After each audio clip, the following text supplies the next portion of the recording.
Maintenant, écoutez, frère Branham dit dans le message El Shaddai. Ça, j'ai beaucoup aimé ça. Paragraphe 5, il dit, ce matin, nous avons pris part au déjeuner le plus fastueux auquel j'ai jamais pris part de toute ma vie. Quel glorieux moment nous avons eu autour de la communion avec ces pasteurs-ci. Et frère Hobson, que voici, a fait une observation dont j'aurais voulu tirer de la matière. Si je n'étais pas ici pour continuer avec Abraham ce soir, il nous a raconté une histoire très passionnante. Maintenant, écoutez cette histoire. À propos de 3 hommes qui étaient dans un hôtel ou à un endroit, ils avaient... et l'ascenseur était en panne. Et ils devaient monter 70 étages à pied. Ils ont convenu que jusque là-haut, chacun d'eux raconterait une expérience de la vie. En parcourant 20 étages, l'un a raconté une expérience. Et en parcourant 50 ou 60 étages, le suivant a raconté son expérience. Et au dernier étage, l'autre a dit, l'expérience que j'ai faite, l'une des plus particulières, c'est maintenant même.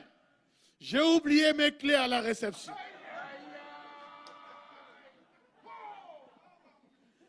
Ils ont parcouru 69 étages. Ils ont chanté. Ils ont partagé des témoignages. Ils ont partagé des expériences. Ils se sont exhortés. Mais au final, ils se sont rendus compte qu'ils ont oublié la clé à la réception. Et c'est ce qui est arrivé à plusieurs prédicateurs. Et c'est ce qui est arrivé à plusieurs chrétiens. Nous sommes passés des tonnerres aux éclairs. Nous sommes passés des 7 soirs à l'adoption.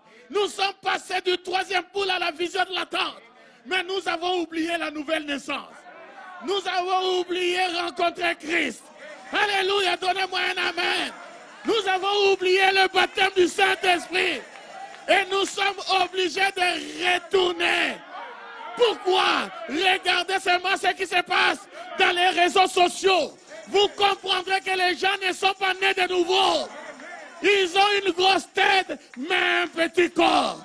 Oh, que Dieu nous aide. Que Dieu nous aide. Vous devez naître de nouveau. Nous avons des prédicateurs aujourd'hui, comme docteur Nicodème. Vous savez, docteur Nicodème, il était un docteur. Il était un docteur. Tout le monde l'appelait docteur Nicodème, docteur Nicodème, docteur Nicodème. Mais il est allé voir Jésus la nuit. Et quand il est arrivé vers Jésus, il a dit, Maître, nous savons, nous qui, nous l'opposition, nous qui, nous les comment dirais-je, les pharisiens, les sadducéens, les hérodiens, nous savons que tu es un docteur venu de Dieu. Nous, nos doctorats, on ne sait pas encore, mais le tien, nous savons que ça vient de Dieu. Parce que personne ne peut faire ce que tu fais si Dieu n'est avec lui. Les gens peuvent te critiquer.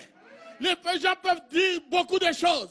Mais au fin fond d'eux, ils savent ce qui est vrai et ce qui est faux. Donnez-moi un amen. Ils savent d'où vient ce ministère. Que le nom du Seigneur soit béni. Et Jésus le regarde et lui dit, docteur Nicodème, il dit, tu dois naître de nouveau. Nicodème dit, comment? Retourner dans les seins de maman pour naître? Jésus lui dit, tu es docteur en Israël.